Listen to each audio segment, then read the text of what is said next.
Hey everybody, welcome back to our weekly podcast. My name is Patrick Tan. I am the general counsel for Chain Argus. As usual, every week with us, our CEO and chief data scientist, John Ryder, to give us the latest on what's been going on the last week. Um, we've got quite a bit of stuff, and some of it's a continuation from where we were last week. But we're going to start with like complaints about Circle versus Tether. To some extent, if you go to an arcade and they don't honor your fun tokens, it's kind of on you for going to the arcade, but more on that shortly. US versus Roman Storm. They're all called Roman. Different Romans have different outcomes. So there are some developments in that case. I think that the big reveal that everybody was expecting from those legal proceedings didn't actually happen. It was kind of like a bit of a letdown. So we're gonna go into that. And then finally, we're going to talk about the Bank of Canada on a blockchain you may not have heard of very recently called Aave. So let's find out a little bit more about that. John's got the lowdown, but let's just jump straight into this. Complaints about Circle versus Tether. There's a bit of YouTube stuff. Some ZachXBT has also accused Circle of some compliance failures and stuff like that.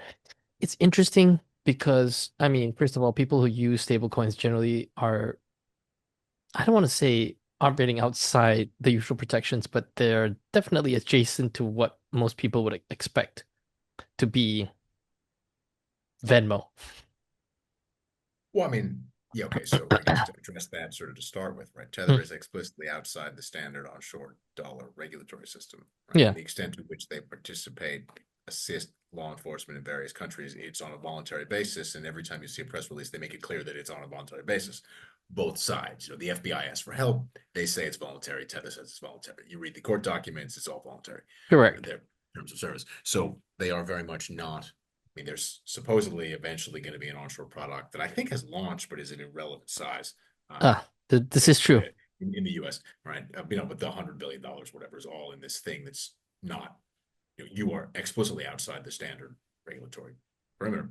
Um, and Circle has always been inside, very much inside the perimeter, but with a very legalistic and interesting perspective on things. So what we're seeing now, particularly following Drift, but this has been bubbling up for quite a while, Circle will not freeze funds without a court Court order order. Hmm. or sufficiently strong. That's a little bit of the jurisdiction, and more complaints about well, we can see all of this bad stuff happening. Why are you allowing the money to escape? And Circle just no response. No response because their policy is to require these orders. It's interesting to see. It's usually the crypto sleuth community. So ZachXBT and the SEAL folks, which we can talk about briefly in a second, all accusing Circle of being a bad actor, Well, allowing for to stuff. to be fair, and I'm just going to jump in here. It's like, if the policeman, the cop, he goes to the property, but he doesn't have a search warrant, but he can see through the window that there's something suspicious inside. But until he has a search warrant, he doesn't have the legal right to go in and actually search the premises. But because he's seen something that looks suspicious, he can then use that as probable cause to go get himself a search warrant.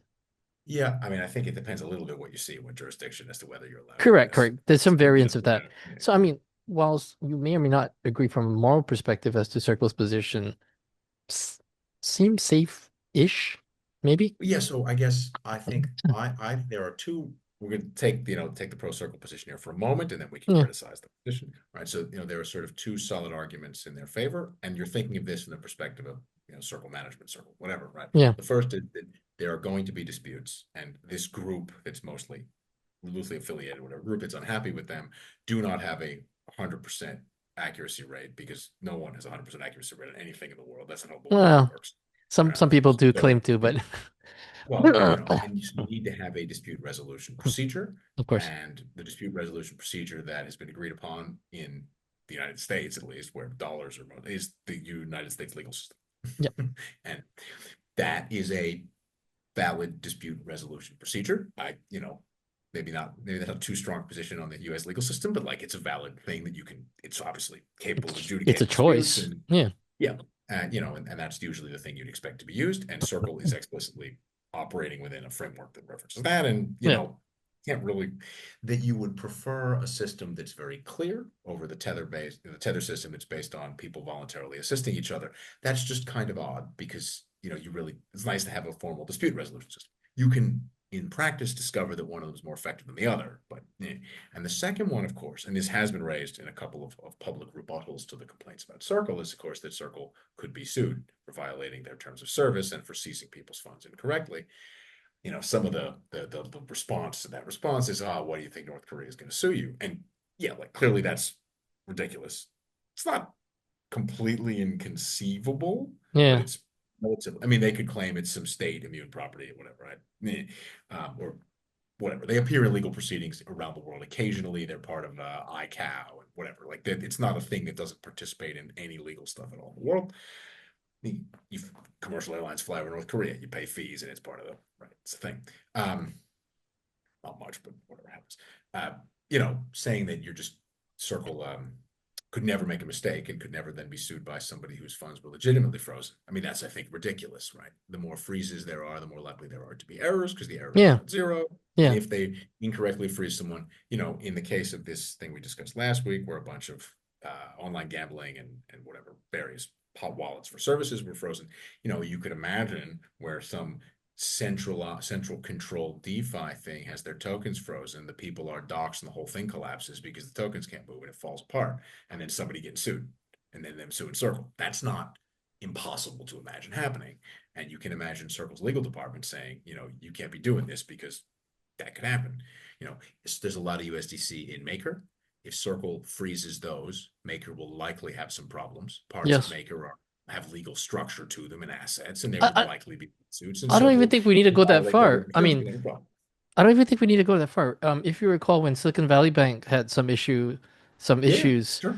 Yeah, the USDC slipped its peg, and that could easily form part of a lawsuit because like somebody could say, hey, why did you put all your money, knowing that the Federal Deposit Insurance Corporation only insures up to 250,000? Why did you put 3.3 billion in a bank? yeah, yeah. That could That's easily form a lawsuit. if they the way their terms were written, they were able to not do some redemptions. That's how the peg was so far up. Yeah, they're clearly that is a company where ultimate control rests with the legal department. You can tell if you read their documents Yeah, and the way that they're behaving, they're exhibiting. The number one thing we're concerned about is being sued by someone for incorrectly freezing their money, and everything else is below that. yeah, And if your number one priority is never accidentally freezing funds, it's you're probably going to allow criminal funds to escape. That even some of these cases, you can clearly tell this is a hack. These funds are moving. They could be frozen, right? I will concede that there are plenty of cases where it does not seem to be in question what's going on, but that doesn't mean 100% of the time. And how are they supposed to, sign on the line confirming somebody else's opinion is perfect? All right. and also I think that's not unreasonable because if you take the position that it has to be a court order and then you respond to that court order, that's a in some ways a defensible position. But anything short of that, you're actually taking on the role of judge, jury, and executioner. Yeah. And I think that makes it tricky because, Yeah. you know, all right. I mean, the other way you can do it is you can look at Tether and other people like that terms of service, which basically say if we determine in our soul Yeah, in whatever our that sole this discretion, yeah, have it, that's have it. that's You know, all right. again, Even the standard, is you'll yeah, determine it in it's your sole determination in a commercially reasonable manner or something like that. And it's the lawyers have built up language over time, so yeah, I'm not saying that I think what Circle's doing is perfect. I just don't see. I can understand the difference in approach, and I can see why that's the line they're taking. I also find it amusing that a number of the people criticizing them mm-hmm. say that all of their work, It, finding it- these yeah, problems it's pro being done bono. volunteer. And then if you look at the financials for the Security Alliance thing, they're Yeah. paying substantial salaries to lots of people. So I do Well, they wonder are at some. volunteering and they're volunteering to receive a salary. I mean, to be fair, I don't know 100% that the money's being paid to all the people who claim they're maybe this effort is volunteer and the salaries for some other work or whatever. But like there's definitely some You can be a paid volunteer, kind of there's kind of stuff like be paid intern, I'll be a paid volunteer. Um, I think maybe you can be a paid volunteer. Volunteer just means that you're willing to do it. It doesn't mean that you have to be unpaid. I think they probably want people that to think means that. everyone in an employment at will state in the United States is a volunteer. So I don't think that's quite what Well, I it mean, means. Anyway, this is a separate like if you conversation. volunteer for military service, you still get paid, but you are a volunteer. Oh, yeah, okay, that's a different use of the word, but okay, fine. Anyway, yeah. So yeah, yeah, I think it's going to be interesting to watch how that evolves because a lot of the people unhappy with Circle's behavior are paid or, yeah, paid Paid employees volunteers potentially. funded by companies that have an interest in pushing a softer version of a lot of this stuff. So yeah, there is definitely more to come there because there will eventually be, or already are in progress, mistakes working their way through the legal system, and you're going to find out various people taking positions on things that may or may not be the public services they claim they are. Some of the people may think they're public services, and it turns out that their scope has been narrowed by the funders of the organization to a public service where the beneficiary is the company paying. Again, I'm going to None reference of this back to should come as a Valiant surprise to most people, and it's always surprised me how naive some of these approaches are. Pharmaceuticals justifying the prices for their overpriced things by funding charities that bought those drugs at the list prices. Right, let's switch gears a little bit. Talk about the storm around Roman Storm, or rather, the lack of a storm. A lot of people were expecting some kind of an acquittal, something along those lines last week. So, just a bit of background: Roman Storm is well, more or less, but allegedly one of the Been co-founders convicted. of Tornado Cash. And then there's some discussion now about his acquittal. What's the latest on that? So the jury only reached convicted on a couple of counts, hung on a Hmm. couple counts. Yeah. So there are motions from his lawyers to try to get an acquittal on the counts he was convicted on the Okay. basis that the evidence was insufficient. And then separately, they're trying to deal with the pending counts to not get the pending counts. So what I found, there are a lot of interesting questions here, and I can see how some variant of this, because how do I say, many of these laws haven't been fully litigated out before True. because people, I mean, I'm not going to say they weren't taken seriously, but the standard thing to do if you ran something in the unlicensed money transmission arena, I don't Yeah. mean believe this is or isn't, but it's clearly adjacent to that kind of issue. Yeah. Um, people plea out or they're minor or whatever. There tend not to be people who, the government position is you're 100% guilty of running this custodial, whatever, this money transmitter that processed hundreds of millions of dollars from North Korea. Normally it's people who are doing, small retail size drug type whatnot. It's not hundreds of millions of dollars from North Korea. And they believe that they're completely innocent on the basis of some sort of fresh argument they're making from first principles. Okay, well, maybe they'll push that. Some of these things I can see ending up in the Supreme Court and having an interesting ruling, right? Yeah. So there are questions about exactly how much commingling is sufficient to taint the money because the government's claim is not only that one drop of taint taints the whole thing, but that we've talked about this before. The clean money in the protocol is an essential element of the laundering of the thing working in the first place because it's of Correct. no benefit if there's not a bunch of clean money that you're being mixed with. If And it's all so in that dirty sense, money that's going in and out, it's not it's actually helping anybody, right? Yeah, it in doesn't practice, help that doesn't. anybody. Yeah. Yeah. So, in that sense, the whole thing and all of the users are in on this conspiracy together, and they are, I guess, in that formulation, all unindicted co-conspirators in this criminal whatever operation.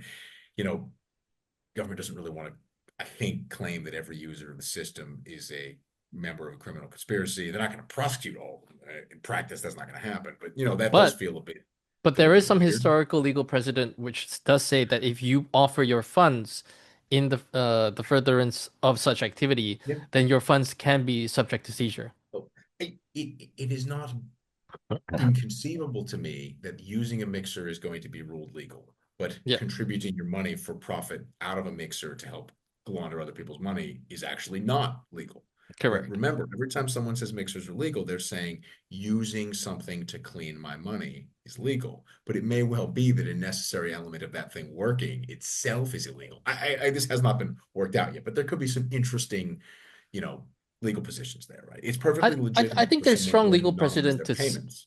there is strong legal precedent to make to mount a substantial, if not formidable, argument that your contribution of clean funds with the knowledge that you're going to receive fees because the contribution of such clean funds helps in the furtherance of potential or actual illicit activity. It then subjects those funds to seizure. But whether or not that actually holds you liable for personal criminal prosecution is it's a little bit more iffy, but your friends could But you definitely be at risk.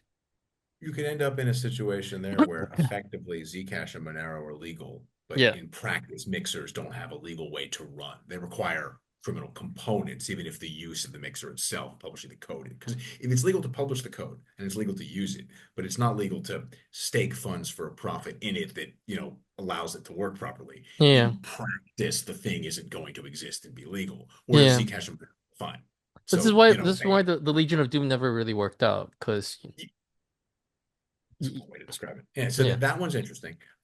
Something that I found maybe more comical than interesting was Storm's lawyers appealing to a copyright infringement case to argue that an internet service provider wasn't liable for customer copyright infringement over their network, and that he was doing the same thing.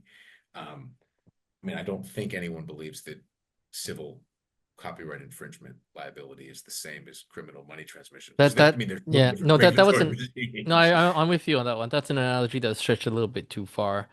Um, and I think yeah, but it's a tough one to argue. So okay, let's switch gears to the final bit here now. Bank of Canada on Aave. What's this all about? Okay, so That's the national bank, right? That's like yes, it's the central bank, the the equivalent of Canadian the Fed, central right? bank. Yeah. Aave is the biggest borrowing lending protocol. Yeah. Um, I think you said blockchain earlier, but it's Oh yeah, protocol. yeah. Sorry, I meant protocol. But Yeah. so it's fascinating. So I'm going to read one line from their conclusions, and then we'll discuss the rest of their conclusions. So our analysis suggests that lending without traditional intermediaries is viable in a technical and operational sense. So that's a very nerdy sentence. They're saying that mechanically this thing works. Mechanically people are borrowing and lending money, and it seems to function. And that is empirically true. There's billions and billions of dollars flowing through I this mean, thing. to be fair, that's like More, Hyperliquid. Hyperliquid works as well. there's lots of stuff that sentence applies to. Yeah. Now, at the same time, important limitations remain. Um, those limitations are essentially, and this is their conclusion, Yeah. economically, this doesn't actually work because what is it? Persistent underutilization of deposited funds, Yeah. over collateralization imposes Yeah. a high capital Yeah. Yeah. cost. Reliance on liquidation as a primary risk control results in sudden and significant losses. So Yeah. their conclusion is essentially mechanically this thing works, but all of the consequences of doing it this way are not good. Right? So they don't seem to think there is I'll read finally, the widespread use of recursive leverage can amplify market movements and introduce systemic fragility. So, that's not That's not a they have a technical whole bunch problem. of negative, right? Mechanically works, has a Yeah. whole bunch of negative externalities. They don't actually name any positive externalities.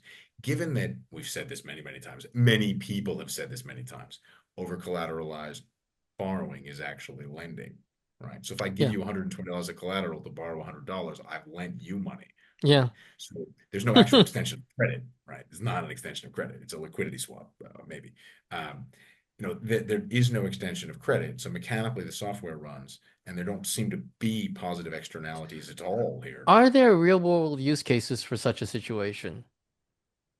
I mean, the extent to which that product ever makes sense, it's because there isn't sufficient liquidity in the underlying token, or the Okay. underlying asset. The token, Okay. underlying Okay. asset. I can see that. Yeah. Because I mean, you pledge a house as collateral Mm, for a mortgage. There's lots of stuff where that's what mortgaging in general. You mortgage yeah. factory, whatever, right? Generally speaking, you're pledging more asset value but you're not pledging more liquid asset value. This happens with repos and government bonds, right? You can do this with bonds. It's explicitly for liquidity reasons.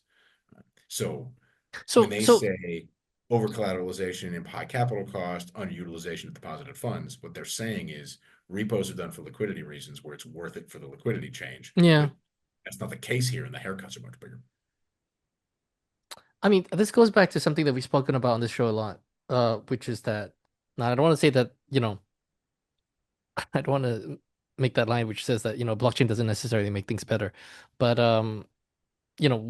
we can't be trying to force um sort of good economic outcomes on the assumption that just because we put on a blockchain wrapper around it or some kind of smart contract wrapper around it, because we haven't solved the economic incentives and a lot of the economic challenges that come with a structure like that.